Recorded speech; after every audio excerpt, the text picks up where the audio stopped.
رب اعوذ بک من همزات الشیاطین واعوذ بک رب ان یحضرون بسم اللہ الرحمن الرحیم الحمد للہ الذی ہدانا لہذا وما كنا لنہتدی لولا ان ہدانا اللہ لقد جاءت رسل ربنا بالحق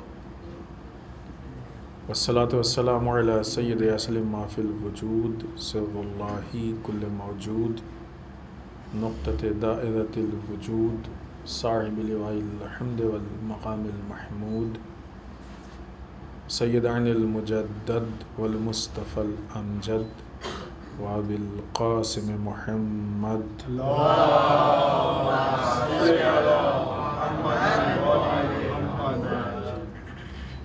والصلاة والسلام علی آلہ الطیبین الطاہرین المعصومین المظلومین واللعنۃ الدائمۃ الباقیۃ علی اعدائہم اجمعین من الآن الی قیام یوم الدین اما بعد فقد قال علی بن ابی طالب علیہم الصلاۃ والسلام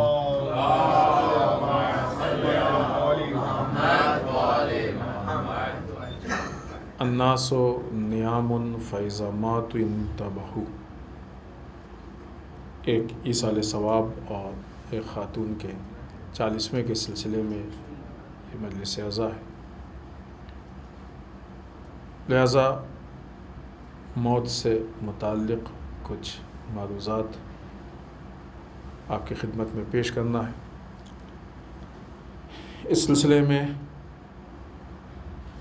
مولائے کائنات کے کلمات قصار میں سے ایک کلمہ کہ جو بہت مختصر، معنی کے اعتبار سے بہت وسیع اور بہت مشہور ہے۔ امام ارشاد فرماتے ہیں الناس نیام، لوگ سو رہے، فاذا ماتوا، جب وہ مریں گے، اس دنیا سے جائیں گے، انتبہوا، اس وقت وہ متوجہ ہوں گے، وہ ہوش میں آئیں گے۔ قرآن مجید نے مرنے کے بعد جو انسان افسوس کرتا ہے اور کف دست ملتا ہے، ظاہر جب انسان ہوش میں نہیں ہوتا ہے تو بہت سی غلطیاں کر لیتا ہے، اور جب ہوش میں آتا ہے تو ان غلطیوں کی طرف متوجہ ہوتا ہے۔ لوگ سو رہے ہیں، جب مریں گے تو متوجہ ہوں گے، تو متوجہ ہونے کے بعد ان کو کن غلطیوں کا احساس ہوگا، ان غلطیوں کا ذکر قرآن مجید نے کیا ہے۔ ان میں سے بعض غلطیاں کی جس پہ ہم مرنے کے بعد اس دنیا میں افسوس کریں گے اور کف دست ملیں گے، ہاتھ ملیں گے کہ کاش، ان میں سے بعض ہم یہاں پہ آج، ظاہر چونکہ ایک مختصر سی گفتگو ہے، بہت طولانی نہیں ہے، لہٰذا ان میں سے بعض ہم آپ کی خدمت میں پیش کریں گے، اور امید ہے کہ انشاءاللہ یہ ساری گفتگو اولاً خود ہماری ذات کے لیے اور پھر ہم سب کے لیے باعث ہدایت ہو سکے اور ایک بہترین مشعل راہ ہو سکے۔ اس گفتگو کا جو اصل پس منظر ہے کہ خود وہ بھی مولا کائنات کا ایک کلمہ ہے۔ یہاں پہ اس سے پہلے ہم جمعے میں عرض بھی کر چکے ہیں، صرف اس کو یاد دلا دیں اور اس کی بنیاد پہ ہم آگے بڑھتے ہیں بہت جلدی سے۔ دوسری جگہ پہ کلمات قصار میں امام ارشاد فرماتے ہیں، کسی جگہ پہ جب انتقال ہوا تو امام تسلیت میں پرسے کے لیے تشریف لے گئے۔ ظاہر سی بات، جب انسان جاتا ہے پرسے کے لیے تو کچھ سامنے والے کے تسلیت کے لیے، اس کے سکون کے لیے کچھ کلمات کہتا ہے، کچھ باتیں کہتا ہے۔ یقیناً مولا کائنات نے جو باتیں کہی ہیں تو وہ باتیں عام باتوں سے الگ ہیں، لہٰذا ایک جگہ جب مولا تشریف لے گئے تو آپ نے وہاں پہ جو باتیں کہی ہیں وہ ہم آپ کی خدمت میں عرض کریں، مختصر ہے، اس کی بنیاد پہ ہم اس گفتگو کو آگے بڑھائیں۔ امام اس صاحب غم سے کہتے ہیں، ان کان ھذا المیت قد قربک موتہ من ربک، یہ جس شخص کا انتقال ہوا ہے اگر اس کے مرنے کی وجہ سے تم اپنے اللہ سے نزدیک ہوئے ہو، اپنے رب سے نزدیک ہوئے ہو۔ دیکھیں ایک مفہوم جو اس پہلے والے جملے میں جو مولا کا ہم نے پیش کیا ہے، لوگ سو رہے ہیں یعنی غافل ہیں لوگ۔ وہ غفلت کیسی ہے؟ غفلت بہت سی چیزیں ہوتی ہیں کہ جو انسان کے سامنے ہوتی ہیں لیکن دکھتی نہیں ہیں۔ مثال کے طور پہ بعض چیزیں انسان سے کہی جاتی ہیں، شاید دنیا میں اس کی ایک چھوٹی سی مثال ہے، ہم یہ تھوڑا سا اس غفلت کو واضح کر دیں، پھر مولا کے اس کلمے کو جس کو ہم نے شروع کیا تھا اسے پیش کریں۔ دنیا میں اس معیار کی مثال نہیں لیکن ایک چھوٹی سی مثال ہم پیش کرتے ہیں۔ بعض اوقات جب کوئی انسان کہیں پہ کوئی حتیٰ جاب کرتا ہے یا کسی سے کوئی ایگریمنٹ کرتا ہے، کچھ ایسا معاملہ ہوتا ہے، تو سامنے والا کہتا ہے کہ بھائی اگر یہ نہیں ہوا تو پھر یہ ہم آپ کے اوپر جرمانہ لگائیں گے یا آپ کو سزا دیں گے، جو بھی۔ جب اس کو بہت زیادہ یقین نہیں ہوتا ہے تو باوجود اس کے کہ وہ ساری شرطیں وہ ساری کنڈیشن سامنے ہوتی ہیں لیکن انسان عمل نہیں کرتا ہے۔ یا مثلا ایک طالب علم اسٹوڈنٹ پڑھتا ہے، اسے معلوم ہے کہ سال کے آخر میں ایگزام ہے یا ٹرم کے آخر میں ایگزام ہے اور ہم کو وہاں پہ سوالات کے جوابات دینے ہیں، لیکن غافل ہوتا ہے، پورے سال نہیں پڑھتا۔ بعض ہیں جو غافل نہیں ہوتے، محنت کرتے، پھر اس کے بعد جب سال ختم ہونے پہ آتا ہے بعض اس وقت جاگتے ہیں پڑھتے، بعض اس وقت بھی نہیں جاگتے، ان کو شاید دوسری امیدیں ہوتی ہیں۔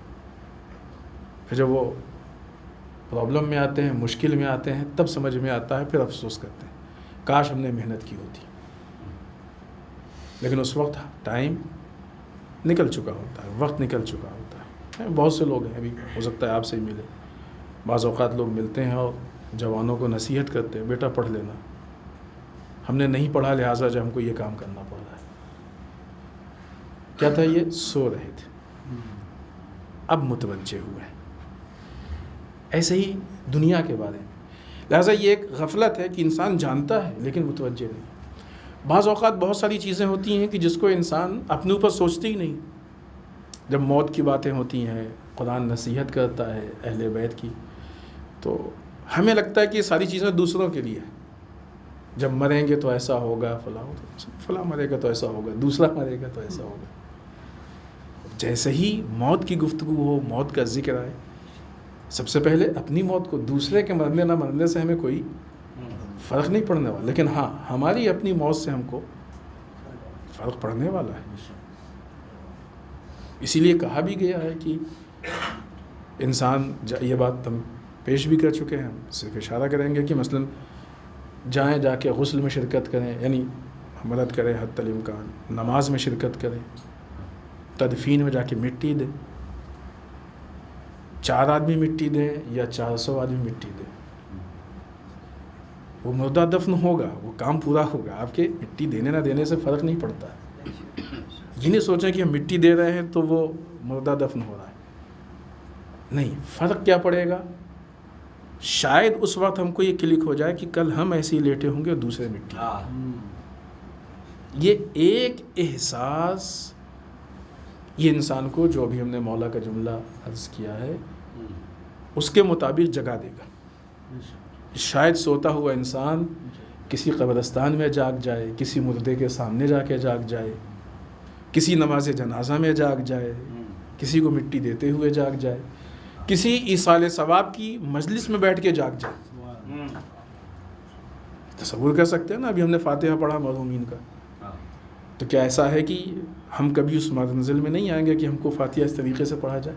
اگرچہ فاتحہ تو زندگی میں بھی پڑھ سکتے ہیں، کوئی مشکل نہیں۔ ایسے ایک وقت ایسا بھی آئے گا کہ جب ہم اس دنیا سے گزر چکے ہوں گے اور ہم ایک ایک عمل کے لیے محتاج ہوں گے اور دوسرے آ کے ہمارے لیے فاتحہ پڑھ کے ایصال ثواب کریں گے تو ہم کو کچھ فیض ملے گا۔ یقیناً آئے گا وقت، کوئی اس میں شک کی گنجائش نہیں ہے، 100% آئے گا۔ ہو سکتا ہے وہ وقت 2-4 لمحے کے بعد ہو سکتا ہے 2-4-10 سال کے بعد ہو، لیکن آئے گا، اس میں کوئی شک نہیں۔ تو یہ غفلت کے الگ الگ مراحل ہیں، الگ الگ طریقے ہیں. بعض اوقات انسان اس چیز کو بہت زیادہ باور نہیں کر پاتا ہے، بعض اوقات انسان دوسروں کے لیے سوچتا ہے، اپنے اوپر نہیں مانتا ہے، اس طریقے سے غافل ہوتا ہے. امام جب اس کے ہاں، اب یہ وہ کلمہ کی جو ہم پیش کر رہے تھے وہ بیچ میں رکا. امام جب اس کے ہاں تعزیت کے لیے تشریف لے گئے، تسلیت کے لیے، تو امام نے کہا کہ انکان حاصل میت، اگر اس کے مرنے کی وجہ سے قد قرب موتہ من ربک، اس کی موت نے تم کو تمہارے رب سے نزدیک کر دیا، و بعدک عن ذنبک، اور تم کو یا تمہارے گناہوں سے دور کر دیا.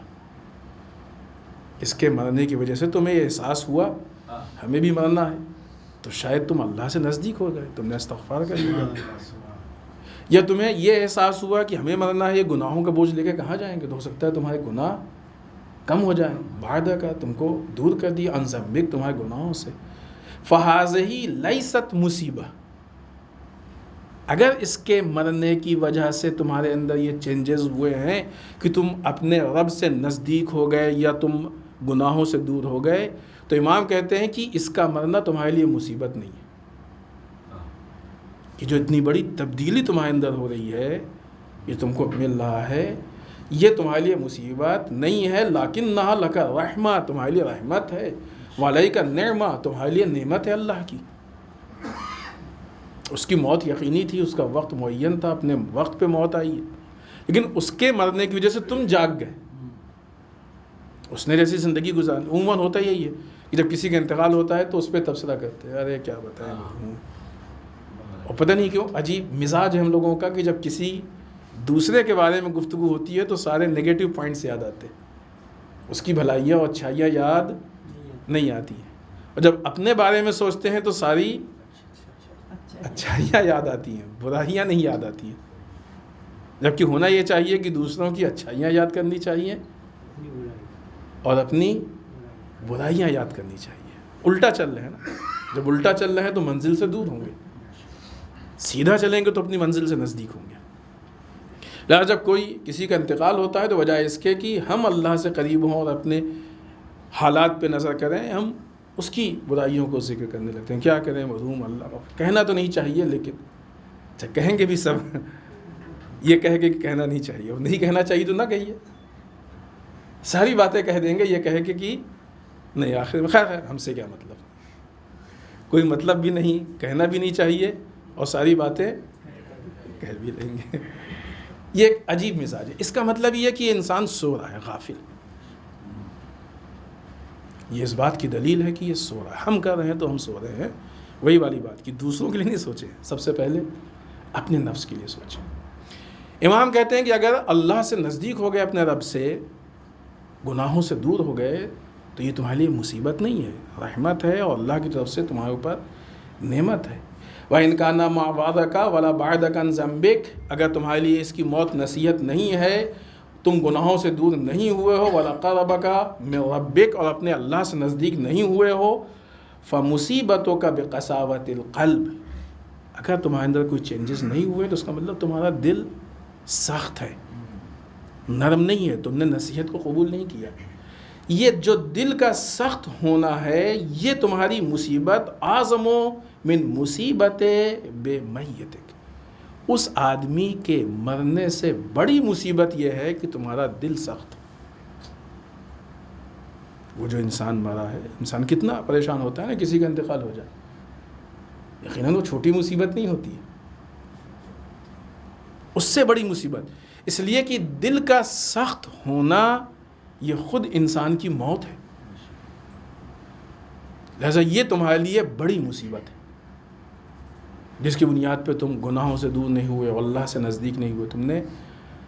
لیکن یہ ساری باتیں کس کے لیے ہیں؟ ان کنت عارفا بربک، اگر تمہارے اندر اپنے پروردگار کی معرفت پائی جاتی ہے، اس کے لیے یہ ساری چیز.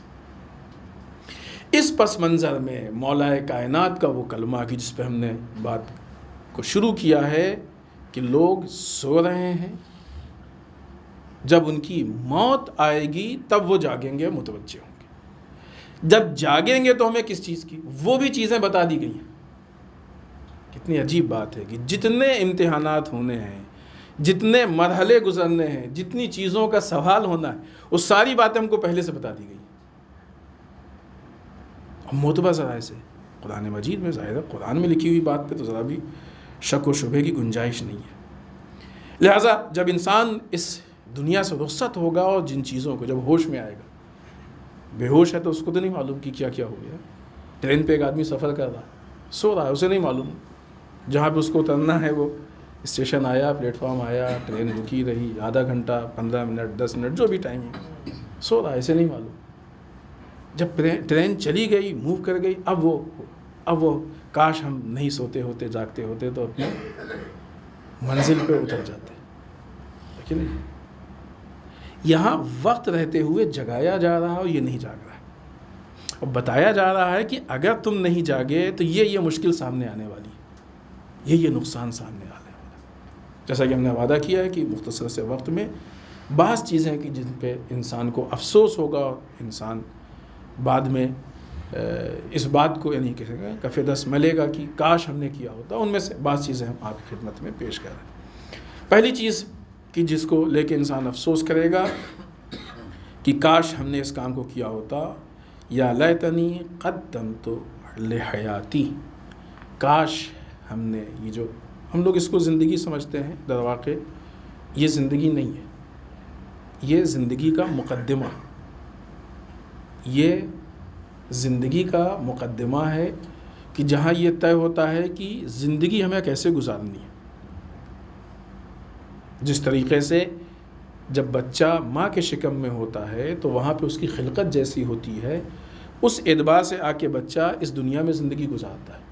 اسی طریقے سے یہاں پہ جو ہم اپنے حالات بنائیں گے، اصل زندگی اس کے بعد ہے، وہاں پہ ہم زندگی گزاریں گے، یہ مقدمہ ہے. لہٰذا قرآن نے ہم کو بتایا کہ ہم جب وہاں جائیں گے تو پھر ہم افسوس کریں گے، کاش ہم نے اپنی زندگی کے لیے پہلے سے کچھ کیا ہوتا.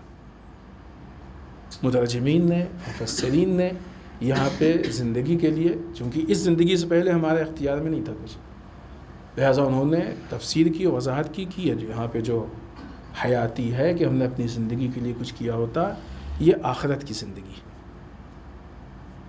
انسان چونکہ غافل ہوتا ہے، لہٰذا اس دنیا میں جو کچھ بھی کرتا ہے وہ یہیں کے لیے کرتا ہے. نگاہیں محدود ہوتی ہیں، فکر محدود ہوتی ہے، شعور اتنا بلند نہیں ہوتا ہے، لہٰذا وہ اس دنیا کے آگے سوچ ہی نہیں پاتا.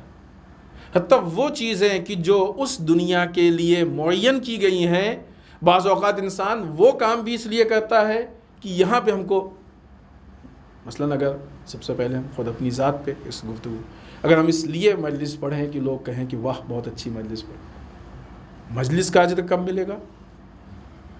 اس دنیا میں. وہاں پہ جا کے ہم اللہ سے کہیں گے پالنے والے ہم نے کوشش کی تھی کہ تیری بات کو پہنچائیں، اجر چاہیے. لیکن اگر یہ ارادہ ذہن میں آ گیا کہ یہ لوگ واہ واہ کریں، لوگ کہیں بہت اچھی پڑھی ہے، تو یہ وہ مجلس کہ جو در واقع اس دنیا کے لیے ہے، اس کو ہم نے بدل دیا، محدود کر دیا اس دنیا میں. کیا جواب ملے گا؟ تم نے کب ہمارے لیے مجلس پڑھی تھی؟ تم نے تو لوگوں کے لیے پڑھی تھی کہ لوگ واہ واہ کریں، وہ ہو گیا ختم. تم نے فلاں چیز کے لیے پڑھی تھی، وہ مل گئی. ہمارا تمہارا کوئی معاملہ نہیں ہے. نماز بھی اگر انسان اس لیے پڑھ رہا ہے کہ ہم نمازی کہلائیں، یہ وہ چیزیں ہیں کہ جو اس دنیا کے لیے ہیں.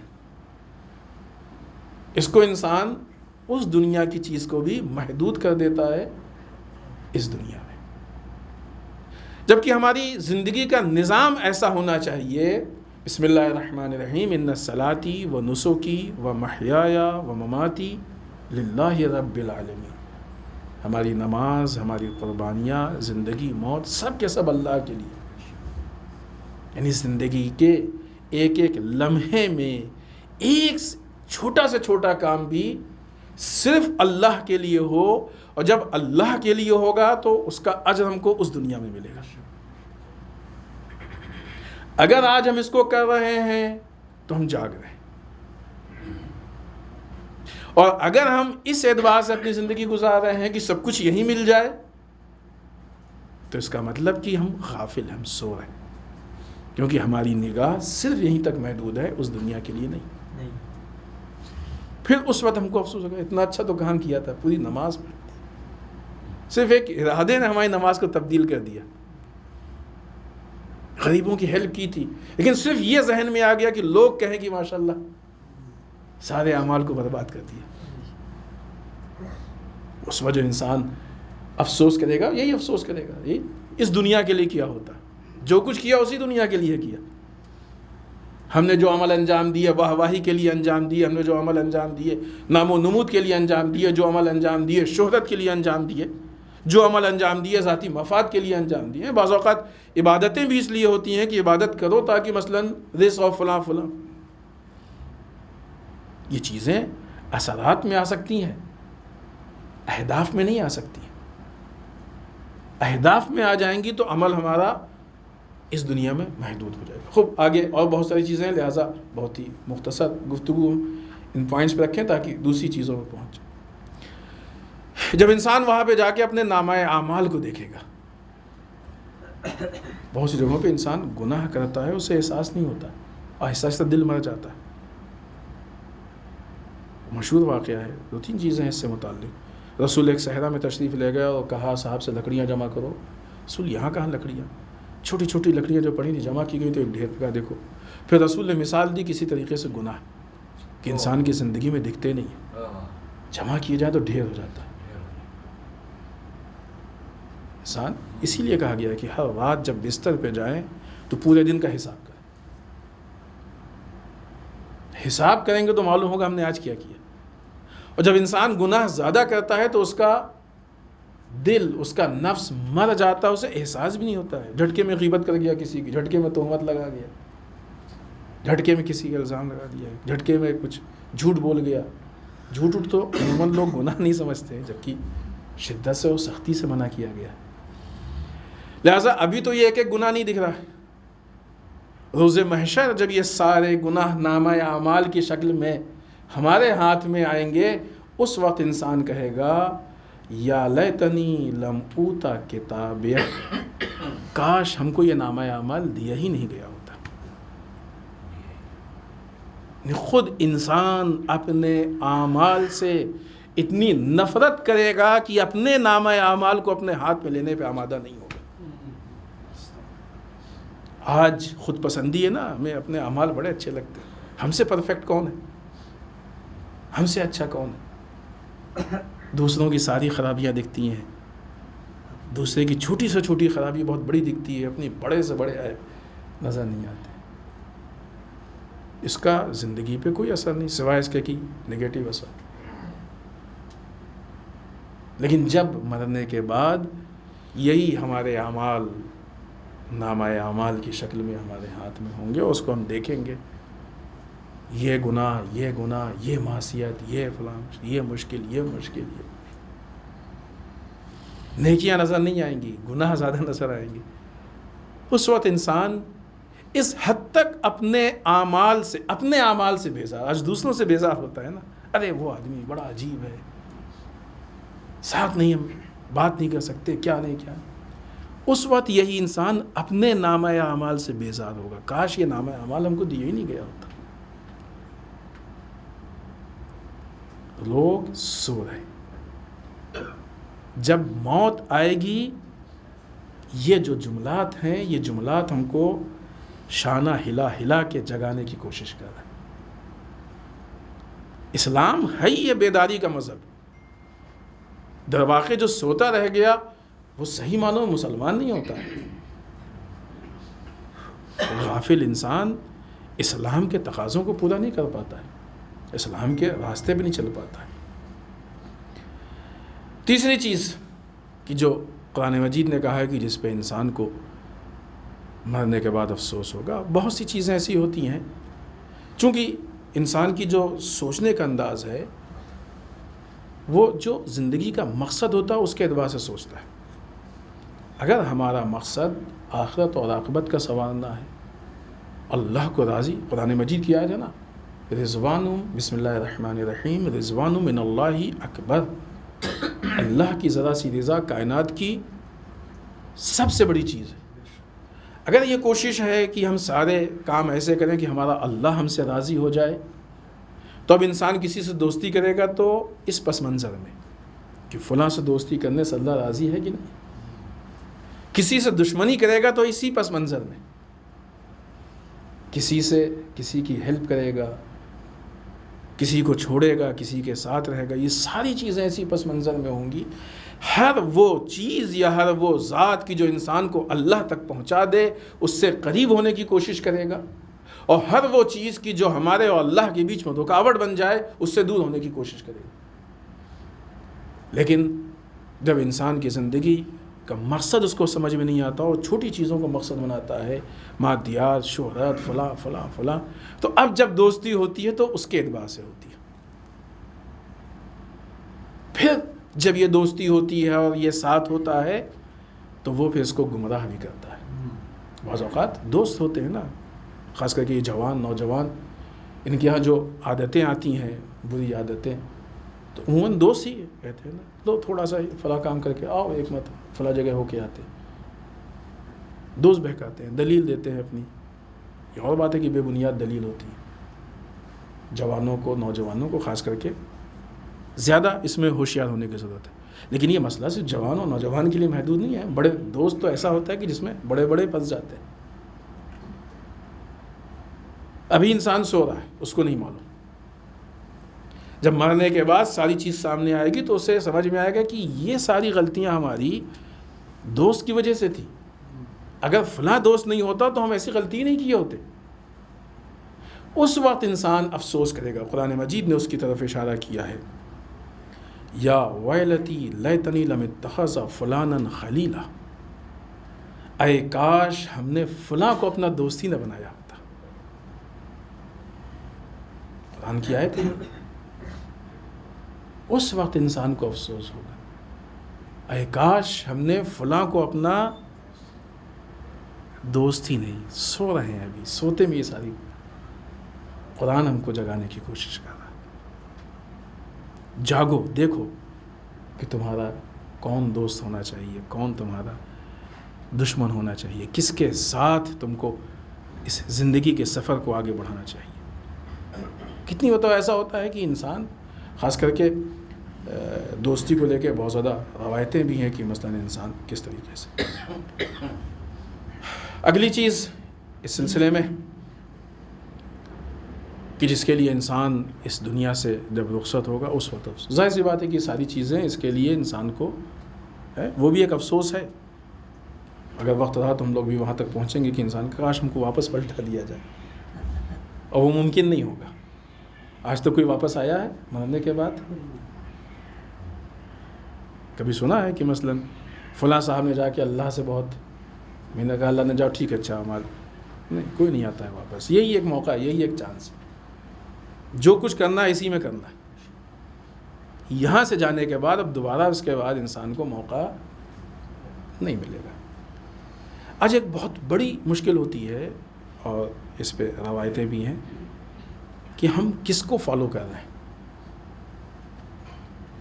ہم رسومات کو فالو کرتے ہیں، کلچر کو فالو کرتے ہیں، دوست و احباب کو فالو کرتے ہیں، بیٹا باپ کو فالو کرتا ہے، باپ بیٹے کو فالو کرتا ہے، خاندان کو فالو کرتے ہیں، سوشل میڈیا کو فالو کرتے ہیں۔ سوشل میڈیا پہ آگے ہم نے عمل کر لیا، یہ آ گیا۔ در واقع صحیح معنوں میں دیکھا جائے تو اس اعتبار سے انسان کی زندگی بہت کنفیوز زندگی ہوتی ہے، کیونکہ یہ جتنے راستے ہیں کہ جس پہ انسان چلے تو انسان پریشان ہوتا ہے۔ کچھ قدم اس راستے پہ چلا، پھر کچھ قدم، سب کو مینیج کرنے کی کوشش کرتا ہے، سب خوش رہیں، سب صحیح چلے، تھوڑا سا یہاں سے لے لیا، تھوڑا سا۔ عجیب زندگی ہے، کنفیوز زندگی ہے صحیح معنوں میں۔ اس کی اپنی کوئی فکر نہیں، اس کے پاس شعور نہیں، غافل ہے یہ کبھی اس کی اطاعت، یہی اسی کو کہتے ہیں نا اطاعت کرنا۔ سوشل میڈیا پہ ایک چیز آ گئی، ہم نے اس کی اطاعت کر لی۔ عطا دن میں ہم نے اشارہ بھی کیا اس طرف، دین کے نام پہ کوئی بھی آ کے کچھ بھی کہہ دیتا ہے، ہم نے اس کو لے لیا۔ یہ بھی نہیں دیکھتے ہیں کہ اس آدمی کو بولنے کا حق بھی نہیں، کتنا پڑھا لکھا ہے بھی کہ نہیں پڑھا لکھا، کچھ علم سے اس کا تعلق نہیں، بس کچھ بھی کہہ دیا، کسی نے بھی کہہ دیا، سب کو لے لیا اور لے کے چل رہے۔ اب یہ انسان جب یہاں پہ ہر ایک کے کہنے پہ عمل کرے گا اور مر کے اس دنیا میں جائے گا اور دیکھے گا ارے فلاں چیز اس لیے بیکار نکلی کہ ہم نے جس کو فالو کرنا تھا نہیں کیا، ہم نے فلاں کو فالو کیا، فلاں کو. دیکھیے ساری چیزیں جس طریقے سے دنیا کے اور دوسرے شعبے ہوتے ہیں، انسان بزنس کرتا ہے تو اس کی لائن میں، انسان کو میڈیکل پرابلم ہوتی، بیماری ہوتی ہے تو اس لائن میں ہر آدمی آ کے رائے دیتا ہے. کیا سب کی رائے پہ عمل کر سکتے ہیں؟ حتیٰ بعض اوقات انسان نظریات لینے کے لیے کئی ڈاکٹرز کو دکھاتا ہے، لیکن عمل کرتے وقت غور کرتا ہے کس پہ عمل کرنا چاہیے. اتنا شعور انسان کے اندر ہونا چاہیے کہ کس پہ عمل کرے. وہ زندگی کی جو صرف ایک چانس ہے اور اسی پہ در واقع اصل زندگی کا انحصار ہے، وہاں پہ انسان کو یہ سوچنا چاہیے کہ ہم کس کے بتائے ہوئے راستے پہ چلیں. اب وہاں جا کے انسان دیکھے گا ہم نے تو فلاں کی بات مانی، فلاں کی بات مانی، یہ دونوں نے بھی ہم کو بہکایا، انہوں نے بھی گمراہ کیا، انہوں نے بھی گمراہ کیا. پھر سمجھ میں آئے گا کہ لیکن حقیقت تو یہی ہے کہ ہمیں ان سب کی بات تو ماننی بھی نہیں چاہیے تھی. اس وقت انسان افسوس کرے گا اور وہاں پہ جا کے کہے گا یا لیتنا اطعنا اللہ و اطعنا الرسول، کاش ہم نے دنیا میں اللہ کی اطاعت کی ہوتی اور رسول کی اطاعت کی ہوتی. یا آپ تصور کیجئے کہ ایسا انسان کی جو مثلاً کسی کاروبار میں بہت بڑا سرمایہ اس نے لگا دیا ہو، کئی لوگ الگ الگ رائے دے رہے ہوں. ہوتا ہے کبھی انسان غافل ہوتا ہے، جب نقصان ہوتا ہے تب اس کو ہوش آتا ہے.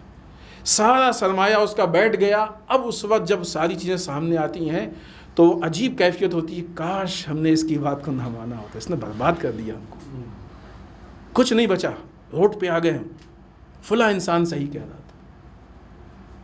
اس کنڈیشن میں آنے کے بعد دوبارہ سنبھلنے کے مواقع اور چانسز ہوتے ہیں، لیکن اس دنیا اور زندگی سے گزرنے کے بعد اگر انسان کو احساس ہو کہ ہم نے غلط راستے کو اختیار کیا تھا، سب کچھ برباد ہو گیا، اب سنبھلنے کا راستہ نہیں ہے انسان کے پاس. اب انسان اپنے آپ کو واپس ریکور نہیں کر سکتا ہے. پھر وہی بات کہ انشاءاللہ اگر وہاں تک پہنچے. یا اسی طریقے سے جہاں پہ اطاعت کی بات ہے، یعنی اس چیز کو یہ اتنی اہم ہے کہ الگ الگ الفاظ میں یا لیتنی اتخذت مع رسول سبیلا، کاش ہم نے رسول کے راستے کو اپنایا ہوتا. کبھی اس کا راستہ، کبھی اس کا راستہ، اس راستے پہ اس راستے. یا مثلا یا لیتنی کنت معہم فافوز فوزا عظیما، کاش ہم ان کے ساتھ ہوتے. کونوا مع الصادقین، قرآن نے حکم دیا ہے نا، سچ بولنے والوں کے ساتھ ہو جاؤ. کاش ہم ان کے ساتھ ہوتے تو ہم بہت بڑی کامیابی، فائنل کامیابی کو حاصل کیے ہوتے. یہ جتنے پوائنٹس ہم بیان کر رہے ہیں در واقع یہ خود موضوع ہے، اس پہ الگ الگ تفصیلی گفتگو ہے. ہم چونکہ وہ لوگ غافل ہیں اور جب مریں گے تو اس جہت سے بات کر رہے ہیں، ورنہ یہ ہر پوائنٹ کے اس میں ایک مکمل گفتگو ہے. انسان کی مشکل کیا ہے کہ زندگی میں جب دوسری چیزوں کو، دوسرے راستوں کو، گمراہیوں کو اپناتا ہے تو وہ بہت شارٹ ٹرم میں اس کو چھوٹی چھوٹی چیزیں حاصل ہوتی ہیں کہ جس کو انسان کامیابی سمجھ لیتا ہے، اور اس کی وجہ سے جو لانگ ٹرم والی کامیابی ہے اس سے انسان غافل ہو جاتا ہے. جو اسٹوڈنٹس، جو بچے پڑھائی سے دور ہوتے ہیں، کیا ہوتا ہے، ایک دن کہیں گھومنے چلے گئے، انہیں کامیابی محسوس ہوئی، ایک دن فلاں جگہ چلے گئے، کامیابی محسوس ہوئی، ایک دن فلاں کام کیا. یہ چھوٹی چھوٹی چیزیں کہ جو در واقع کامیابی نہیں ہے، ان کو لگتا ہے کامیابی، یہ ساری چھوٹی چھوٹی چیزیں مل کے ان کو اس پورے سال کی کامیابی سے دور کر دیتی ہیں. اسی طریقے میں سے زندگی کی چھوٹی چھوٹی چیزیں کہ جو صحیح معنوں میں کامیابی نہیں ہے، اس میں پھنس کے ہم جو زندگی کی واقعی کامیابی ہے اس کو فراموش کر دیتے ہیں، اور جس کا ہم نے وعدہ کیا تھا اس کو پیش کر کے بس آپ کی زحمت تمام کریں. آخر میں آ کے انسان پریشان ہوگا. یہ جملے شاید اس کا ہم احساس نہیں کر پائیں کہ انسان کس منزل پہ جا کے یہ تمنا کرے گا، کیونکہ وہ جو اس دنیا کی کیفیت ہوگی یا ہمارے سامنے گناہ ہوگا، عذاب الہی کا منظر ہوگا، روز محشر کی وہ بھوک و پیاس ہوگی، وہ پریشانی کے حالات ہوں گے، گناہوں کو بخشوانے کے لیے ہم ایک طرف گڑگڑا رہے ہوں گے، حق الناس کے لیے ایک طرف ہم لوگوں کو ڈھونڈ رہے ہوں گے. جب اتنا پریشان ہوں گے اور جسے کہا نا کہ وہ ایڑی چوٹی کا پسینہ مل چکا ہوگا، ایسی صورت میں انسان جب ایک دم پریشان ہوگا تب انسان اپنے وجود کے اندر سے کہے گا کاش ہم نے اس کام کو کیا ہی نہیں ہوتا کہ اتنا پریشان ہوتا. شاید وہ کیفیت یہاں محسوس نہیں ہونے پائے، لیکن کیسے محسوس ہوگی؟ اللہ کی معرفت ہو، روز آخرت کی معرفت ہو، عذاب و ثواب کی معرفت ہو، فکر ہو انسان کے. اور اس حد تک انسان جس طریقے سے نام اعمال پہ بیزار ہوگا، اسی طریقے سے اپنی عاقبت اور آخرت سے اتنا بیزار ہوگا کہ اللہ کے سامنے آ کے گڑ گڑائے گا، یا لیتنا ترد ولا نکذب بآیات ربنا ونکونن من المؤمنین. اے کاش کوئی ایسی صورت ہو کہ ہم دنیا میں پھر واپس بھیجے جائیں. ابھی جو غلطیاں کی ہیں، یہاں آ کے جب ان غلطیوں کے نتیجے کو دیکھا ہے، کاش ایسی کوئی صورت ہو کہ ہم واپس پھر بھیج دیے جائیں، اور ایسی صورت میں اپنے رب کی نشانیوں کو ہم نہیں جھٹلائیں اور ایمان لانے والوں میں شامل ہو جائیں. لیکن ظاہر ہے کہ یہ کام ہونے والا نہیں ہے. یہ جتنی بھی تمنائیں ہیں انسان کر رہا ہے، جو بھی انسان غلطیاں کر کے اس دنیا، بہت سی چیزیں جس کو انسان بہت لائٹ لیتا ہے. اس لیے یہی نماز پڑھنا انسان کا نماز پڑھتا ہے، اس کی جو کیفیت کا فرق ہے، اس کی نیت کا فرق ہے، اس کے وقت کا فرق ہے، انداز کا فرق ہے. روز محشر جا کے اس کو احساس ہوگا. یہ نماز جو ہم نے بہت ہلکے میں لی اور بہت ہی یوں ہی بس روا روی پڑھ دی، یہی اگر ہم قاعدے سے پڑھے ہوتے تو آج بہت بڑا سرمایہ ہوتا روز محشر. مال دنیا میں بہت سارے ایسے لوگ ہیں جو تھوڑا تھوڑا کر کے جمع کرتے ہیں اور ایک سرمایہ ہو جاتا ہے.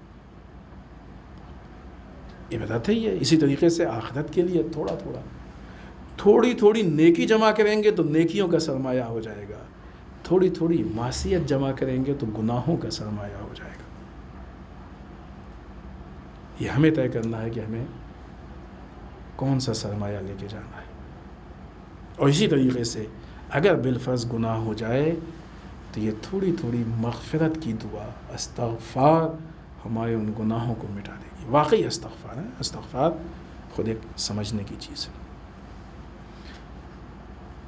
بس حسب وعدہ اپنی بات کو ختم کریں.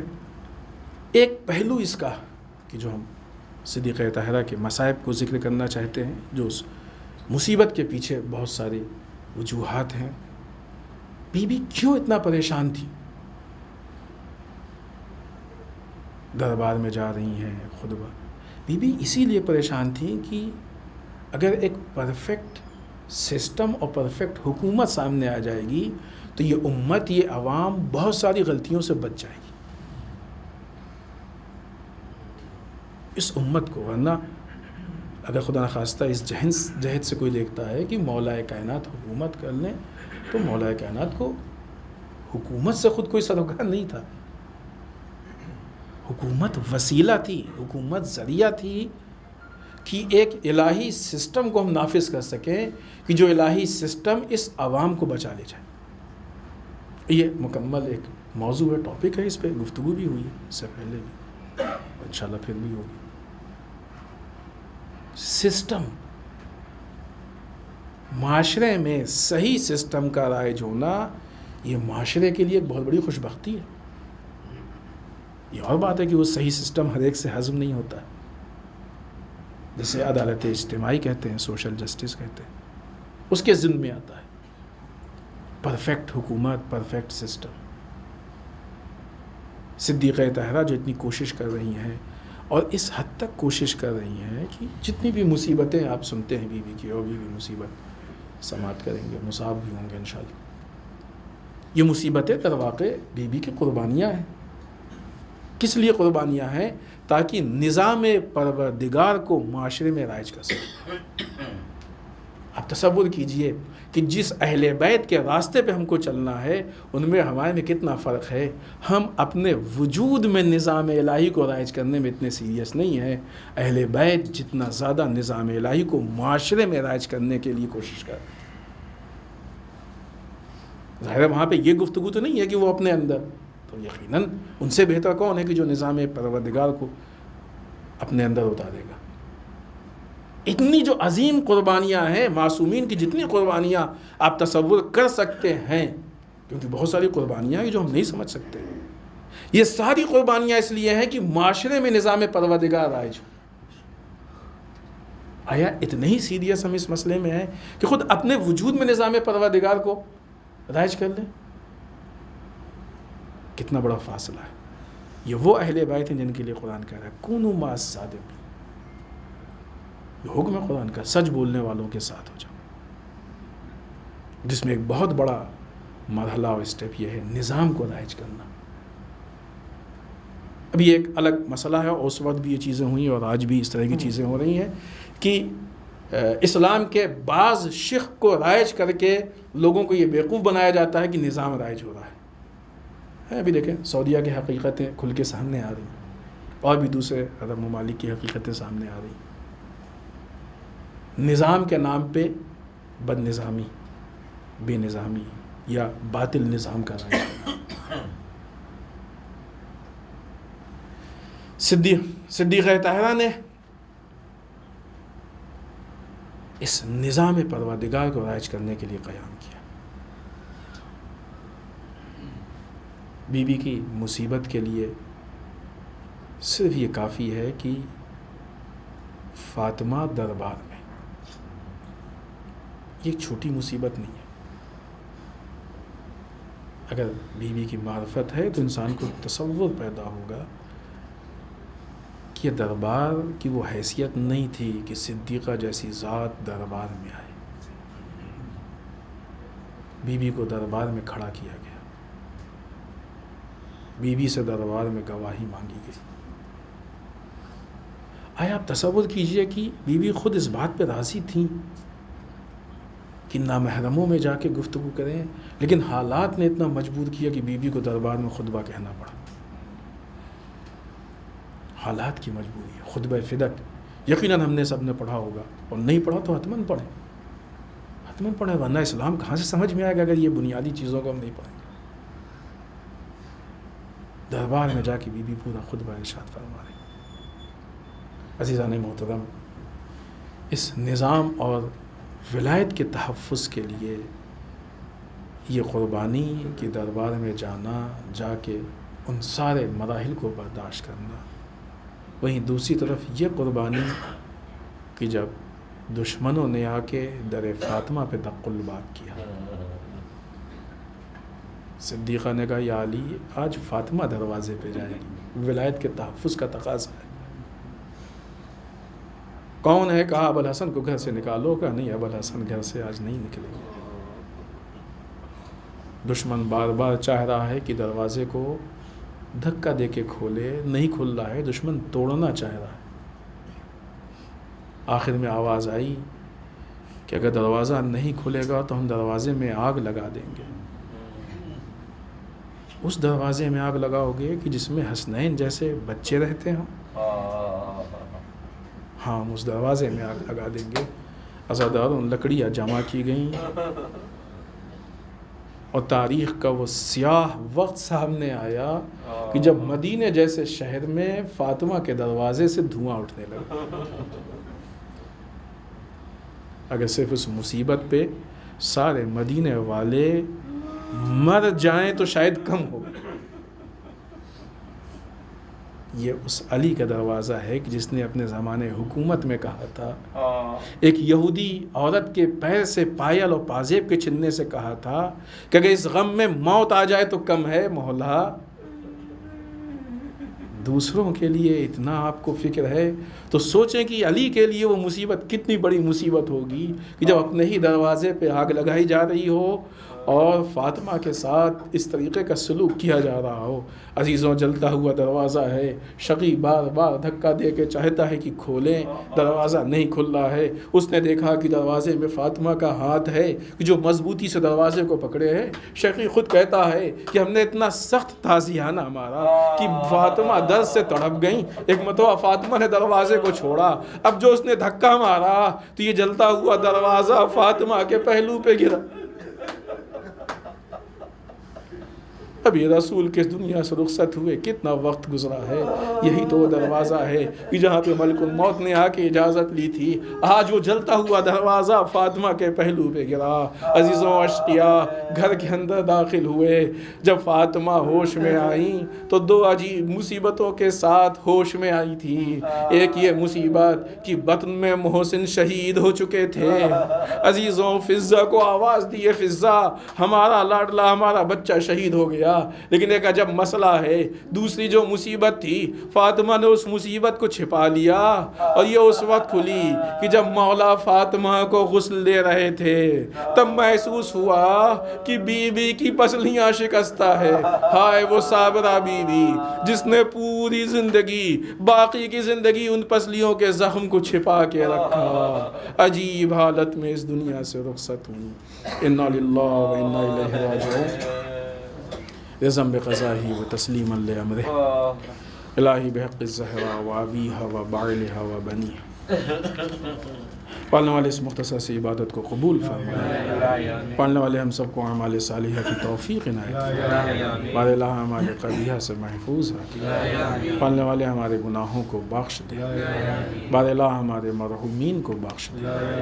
پالنے والے اسلام و مسلمین کی حفاظت فرمائے. بار الہ دشمنان اسلام کو نیست و نابود کر دے. پالنے والے ہمارے علماء کا سایہ ہمارے سروں پہ باقی رکھے. بار الہ رہبر و مراجع کو طول عمر عنایت فرمائے.